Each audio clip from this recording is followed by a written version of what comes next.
Welcome back to Stop Mixing Sense, where we explore the overlap between music, language, and our own anatomy in order to reverse engineer our mindset towards mixing and ultimately realize that the answers were within us all along. In our last episode, we unpacked the word accuracy and why I feel it's problematic as it relates to mixing, because, contrary to widespread sound bites such as these, you can't trust your ears unless you're in a perfect listening environment.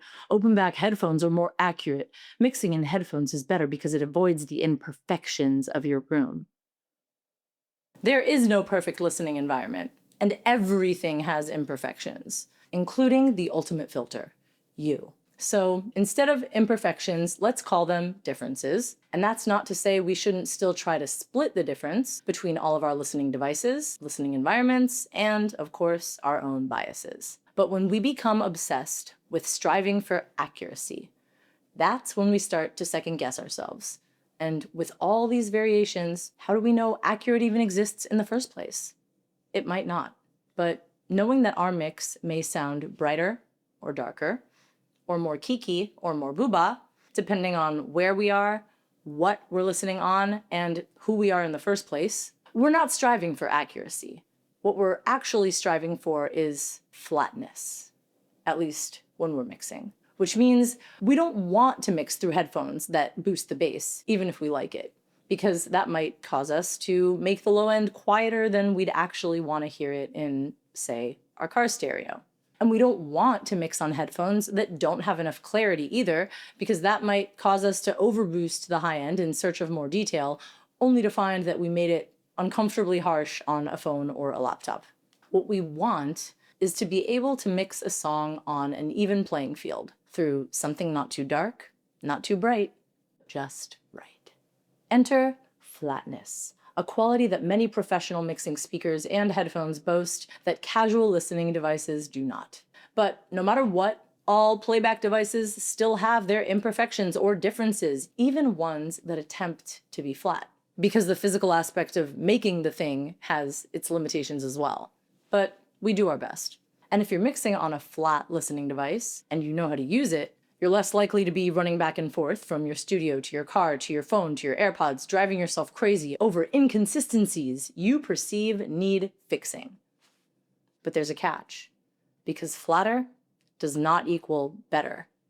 It just equals flatter, which means you're not after the same experience you'd be going for if you were just listening to music for fun.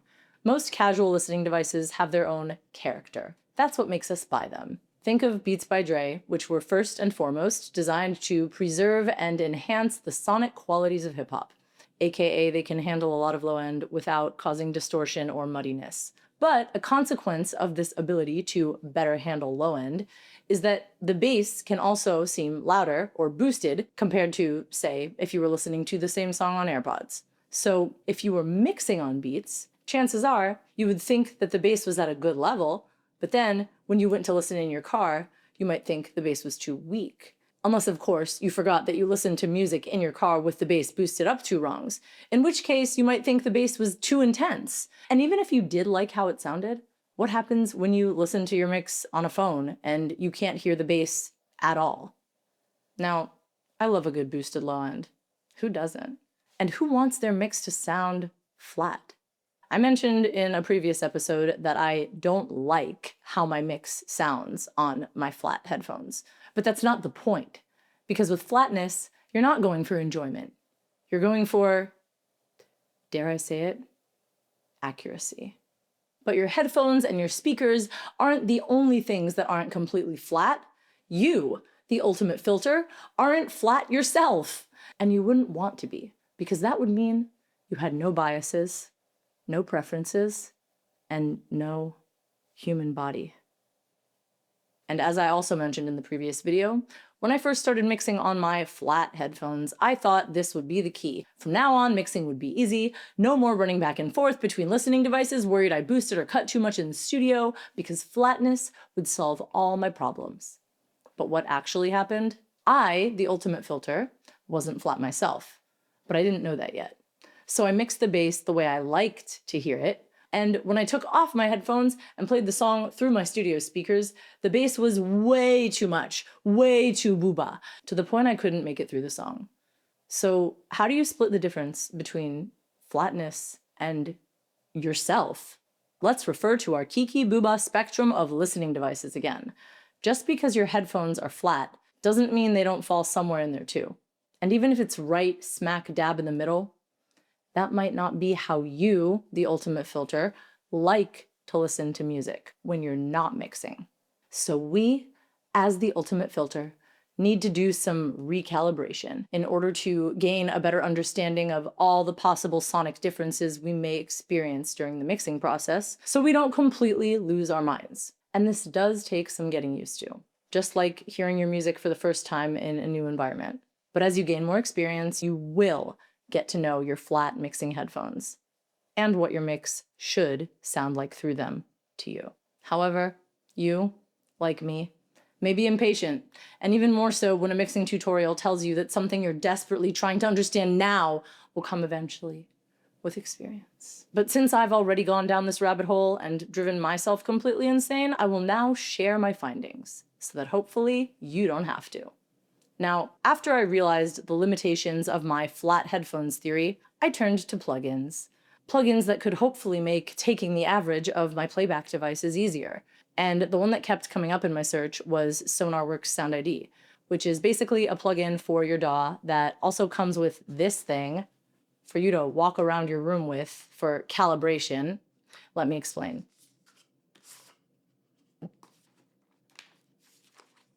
There are two aspects of SonarWorks Sound ID that work together in making accuracy more attainable.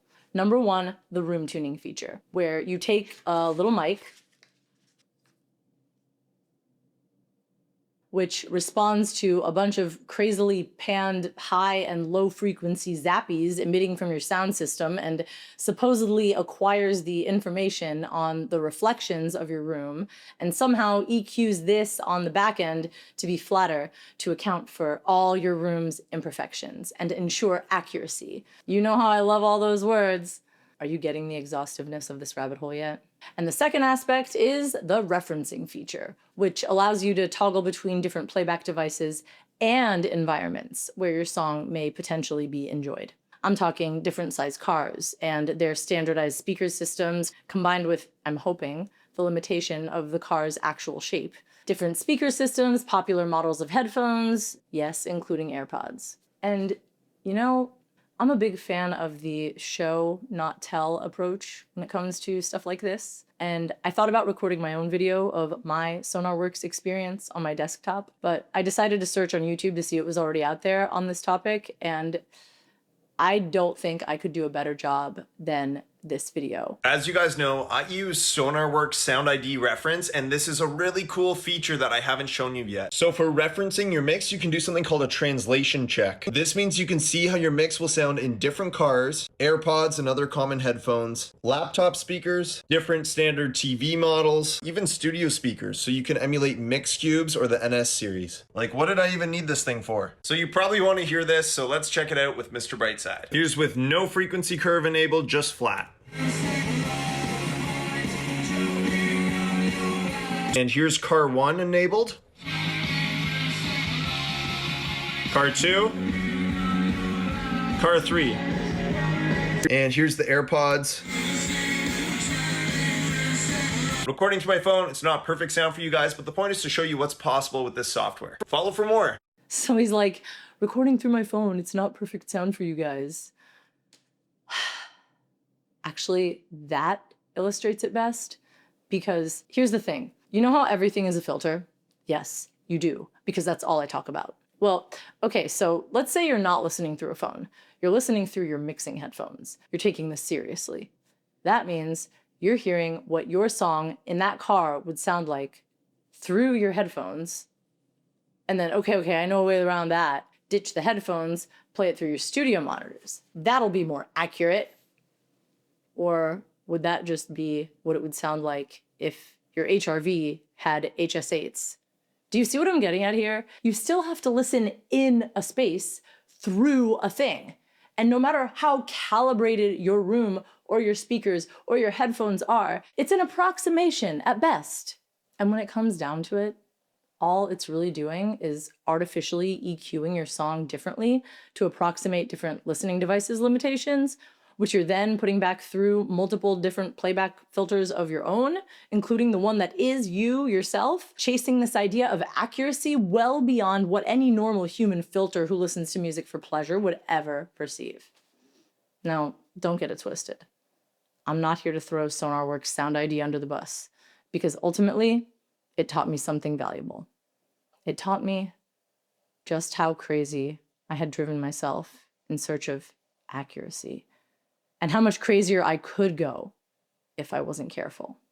Because scrolling through and evaluating my mix on all these different digital representations of common speaker systems, while at the same time switching back and forth between my different headphones and my studio monitors, and noticing that no matter what, they all sounded wildly different. Well, guess what? They should.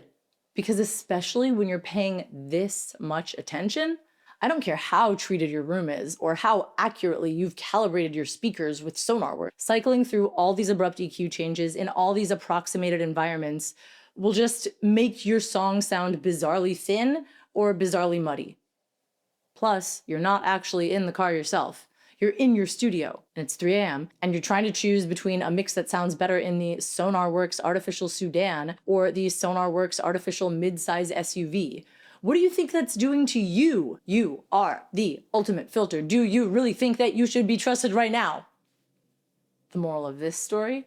Instead of scrolling endlessly through approximated EQ representations of all possible playback environments in the universe, which will then be filtered through your playback environments no matter what, because those are just the limitations of existing in physical space, instead of doing that, get to know your speakers, your headphones, your room, yourself. Understand the biases and limitations and where everybody falls on the KIKI BOUBA spectrum. But don't forget, you, the ultimate filter, are included in that too. And that's why the first step is probably the hardest. Suspending your own judgment and becoming flat yourself, just while you're mixing though, not while you're playing or writing or creating or anything else. Which is why there's this pesky yet widely accepted binary between the creative and the technical in the first place. But it doesn't have to be that way! Stay tuned, I'll show you. But first, grab yourself your very own KIKI BOUBA Spectrum Analysis Handbook! That's right, in the description of this video, I have created a depiction of what goes on in my mind every time I sit down to mix and don't know where to start. My internal dialogue, the questions I ask myself when I get stuck, with pictures, so you can too. So go get the handbook, and the next episode is gonna make way more